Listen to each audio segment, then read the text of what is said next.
अस्सलाम वालेकुम रहमतुल्लाह वबरकातुहू। दोस्तों, मैं खलील अहमद कुरैशी ऐं मां ॾिसी रहिया मुंहिंजो YouTube channel Khalil Ahmed vlog. दोस्तों, अॼु की पंहिंजी हिन वीडियो में असां उन्हनि 10 कारोबारनि जी उहे 10 इंडस्ट्रीज़ मां तव्हांखे ॿुधाईंदुसि, बिज़नेस इंडस्ट्रीज़ जेके कॾहिं कोन मरियूं, जेके पास्ट खां शुरू हुयूं, प्रेज़ेंट में मौजूदु आहिनि ऐं फ्यूचर में बि हलंदियूं रहंदियूं। जंहिंमां नंबर फर्स्ट ते आहे फूड, खाधो। खाधो हर इंसान तोड़े जानवर जी ज़रूरत आहे। तव्हां फूड सां रिलेवेंट कंहिं बि तव्हां फील्ड में हलिया वञो, तव्हांजो उहो कारोबार तव्हांजो जेसि ताईं इंसान रहंदो, तव्हां कारोबार जेकॾहिं तव्हां करणु चाहियो त तव्हां रखणु चाहियो पंहिंजे कारोबार खे, त तव्हांजो कारोबार रहंदो। तव्हां सीधे जो दुकानु खोले सघो था, तव्हां वेजिटेबल फ्रूट या जेको आहे गोश्त वग़ैरह दुकानु खोले सघो था, तव्हां कुक्ड फूड जो दुकानु खोले सघो था, तव्हां जेको आहे फूड कोर्ट खां वठी रेस्टोरेंट ताईं तव्हां पंहिंजो को बि कमु करे सघो था। नंबर सेकंड ते जेको इंडस्ट्री आहे उहा आहे क्लॉथ। दोस्तों, कपिड़ो हर इंसान जी ज़रूरत आहे। हर इंसान खे बदन ढकण लाइ कपिड़ो खपे थो।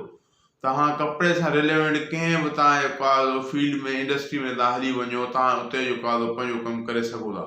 तव्हां कपिड़े जो दुकानु खोले सघो था, तव्हां बुटीक जेको आहे तव्हां सेंटर खोले सघो था, तव्हां एज़ अ दर्जी तव्हां सिलाई जो दुकानु खोले सघो था, ऐं ॿिया इन फील्ड में अंदरि जेको आहे तव्हांखे खोड़ ऑप्शन्स मिलनि था। नंबर थर्ड ते जेको मूं रखियो आहे उहो आहे हेल्थ। हेल्थ उहा शइ आहे जंहिंजी केयर कंहिंखे न हूंदी। हर कंहिंखे पंहिंजी हेल्थ जी केयर आहे।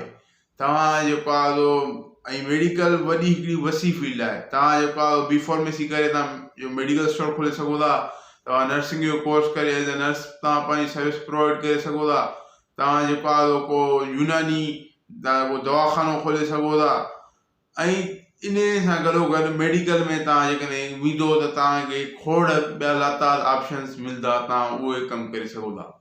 नंबर फोर्थ ते आहे एजुकेशन। एजुकेशन तालीम। तालीम मुंहिंजे दड़े दौर खां वठी हिन दौर ताईं ऐं अॻिते जेको टाइम ईंदो, तालीम माण्हू वठंदा पिया अचनि, तालीम हासिलु कंदा पिया अचनि। तव्हां जेको आहे ट्यूशन सेंटर खोले सघो था, तव्हां स्कूल जो जेको आहे रिक्वायरमेंट्स पूरियूं करे तव्हां जेको आहे परमिशन वठी तव्हां स्कूल बि खोले सघो था। तव्हां जेको आहे पंहिंजो होम ट्यूशन्स ॾेई सघो था, तव्हां ऑनलाइन तव्हां ट्यूशन्स ॾेई सघो था, ऐं तव्हां मतिलबु कि हिन में हे वसी फील्ड आहे। तव्हांखे का स्किल वग़ैरह अचे थो, तव्हां उहो सेखारे सघो था। नंबर फिफ्थ ते जेका शइ आहे उहा आहे ट्रांसपोर्ट। दोस्तों, ट्रांसपोर्ट कंहिं ज़रूरत न हूंदी। हींअर त माना कि जेको आहे गाॾियूं आहिनि, मोटरसाइकिलूं आहिनि, जहाज़ आहिनि, पर जेकॾहिं पुराणे दौर में ॾिठो वञे त उते बि उठ ॾंद ऐं घोड़ा वग़ैरह त हूंदा ई हुआ न।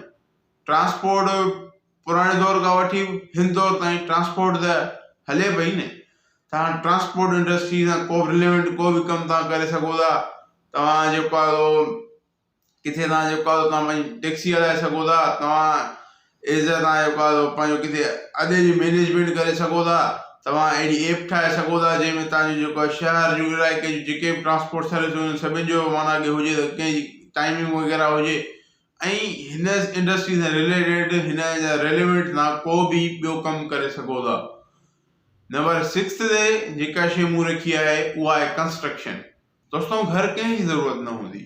घर हर जेको आहे इंसान खे रहण लाइ खपे थो। इवन पखियुनि खे पंहिंजो जेको आहे नेस्ट हूंदो आहे उहो पखी पंहिंजो ठाहींदा आहिनि, आख़िर हुननि खे बि खपंदो आहे। सो तव्हां कंस्ट्रक्शन इंडस्ट्री सां रिलेवेंट को बि तव्हां कमु करे सघो था। तव्हां एज़ अ बिल्डर बि कमु करे सघो था। तव्हां कंस्ट्रक्शन इंडस्ट्री जेको बिल्डिंग मटीरियल हूंदो आहे उनजो दुकानु बि खोले सघो था।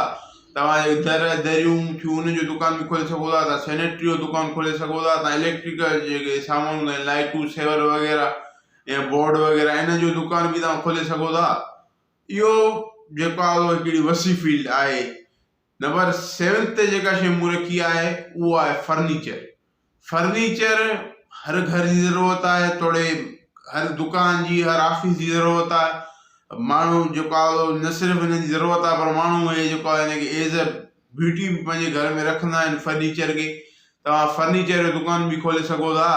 तव्हां फर्नीचर सां रिलेटेड तव्हां जेको आहे मिसाल कारपेंटर थी, तव्हां जेको आहे लोहार थी, ऐं तव्हां इहे बि तव्हां सर्विसिस प्रोवाइड करे सघो था। नंबर 8 ते जेका शइ मूं रखी आहे उहा इहा आहे एडवर्टाइज़मेंट एंड मार्केटिंग।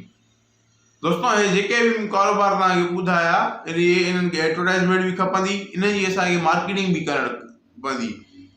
तव्हां एज़ अ दलाल जेको आहे एज़ अ मार्केटर बि तव्हां कमु करे सघो था। तव्हां पोइ स्टेट एजेंसी तव्हां कयो या जेको आहे तव्हांखे फर्नीचर में तव्हां वञो या तव्हां जेको आहे ऑटोमोबाइल्स में तव्हां वञो या कंहिं बि तरीक़े सां तव्हां मार्केटिंग भी तव्हां करे सघो था। नंबर 9 ते जेका शइ आहे उहा आहे एंटरटेनमेंट। एंटरटेनमेंट मां कतन मुराद इहा न आहे मुंहिंजी हिते ॻाल्हाइण जी त जेको आहे तव्हां जेको आहे एज़ तव्हां जोकर थी माण्हुनि खे खिलायो, हा बराबरि हो बि एंटरटेनमेंट ई हूंदी आहे, एंटरटेन ई कंदा आहिनि।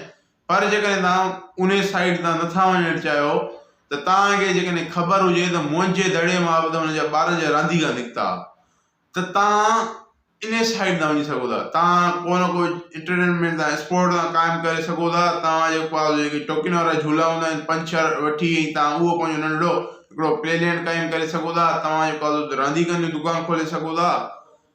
हे इहा हिकिड़ी फील्ड आहे जेका हलंदी रहंदी, जेका ख़तमु कोन थींदी। ऐं जेको 10 नंबर ते जेको आख़िरी जेको कारोबार आहे उहो आहे तव्हांजो पंहिंजो टैलेंट।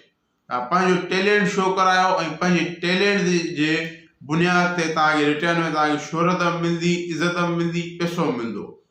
तव्हांखे असगर खोसे जो नालो कंहिं न ॿुधो हूंदो, हो हिकु महिनती हिकिड़ो जेको आहे सुठो हिकिड़ो आर्टिस्ट आहे। हो पंहिंजो टैलेंट शो कराए ऐं दुनिया में जेको आहे पंहिंजो हिकिड़ो नालो क़ाइमु कयो। हे जेको आहे 10 पॉइंटूं ॿुधायूं तव्हांखे। उमेद त मुंहिंजी वीडियो ही तव्हांखे पसंदि आई हूंदी। अगरि पसंदि आई आहे त लाइक कयो, कमेंट पंहिंजी राय का ज़रूरु कजो ऐं अगरि चैनल खे सब्सक्राइब न कयो त सब्सक्राइब कयो ऐं बेल आइकन खे दबायो। पंहिंजो ख्यालु रखिजो। अल्लाह हाफ़िज़। अस्सलाम।